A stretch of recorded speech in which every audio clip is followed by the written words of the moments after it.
అదే అమ్మవారి గుడికని వెళ్ళాం సార్. ఏమైంది గుడిలో? గుడిలో ఏం అవ్వలేదు సార్. బలవంతంగా మ్యారేజ్ చేసుకున్నాడు. ఎవరు? కామేష్. ఎవరిని చేసుకున్నాడు? నన్ను చేసుకున్నాడు సార్. మీకు పెళ్ళైంది కదమ్మా? మళ్ళీ చేసుకున్నాడు సార్.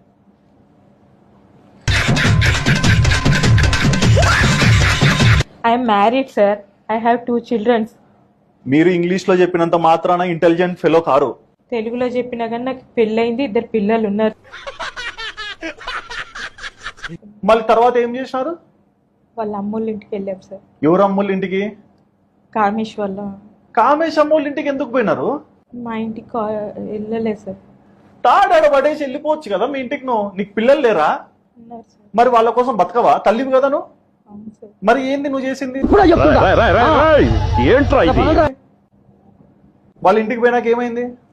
ఇంటికి వెళ్ళాక ఇదేంటి మా ఆయన పేరు ఎత్తాను సార్. నేను మా ఇంటికి వెళ్ళిపోతాను, మీకు ఇది కరెక్ట్ కాదు, మిమ్మల్ని నమ్మి టెంపుల్ కని వచ్చి. ఇంటికి పోయినంత వరకు బాగా కూర్చుంటారు, ఇంటికి పోయినాక ఆయన గుర్తొచ్చినారా?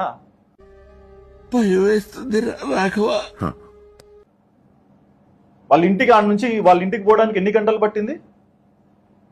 నాకు అటు సైడ్ ట్రావెలింగ్ తెలియదు సార్. మరి వాళ్ళ ఇంటికి పోయి కూర్చున్నారు, ఏమైంది మా? ఏం అవ్వలేదు సార్. మా హస్బెండ్ రామా పుత్తకోడలా అన్నారా?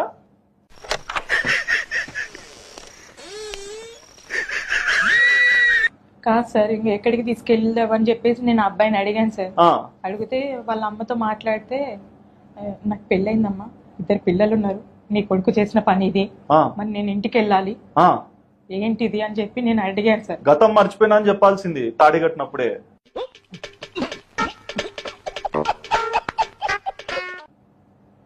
మీరు ఇష్టంగానే పెళ్లి చేసుకున్నారు, ఇదే కరెక్ట్. నిజం చెప్పండి. మీ పిల్లల మీద ఒట్టేసి చెప్పండి మా. నిజంగానే మరి తలకాయ ఎందుకు దించుకున్నావు? ఇష్టపడి చేసుకున్నాను. ఏమిటండి మీరు మాట్లాడేది? మరి ఇప్పుడు ఏం కావాలమ్మా? అంటే ఇప్పుడు కామేష్ ఉన్నాడా మీ జీవితంలో? వదిలేసాను సార్. ఎట్లా కామేష్ వదిలేస్తారు? నాకు బాలు కావాలనిపించింది సార్. ఏమా? ఏ రకంగానే నాకు బాలే కరెక్ట్ అనిపించింది sir. First husband Balu correct 100%. 100% అంటే 100%. 100%.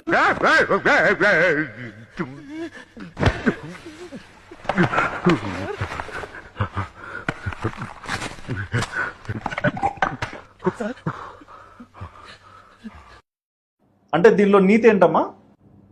తెలియదు.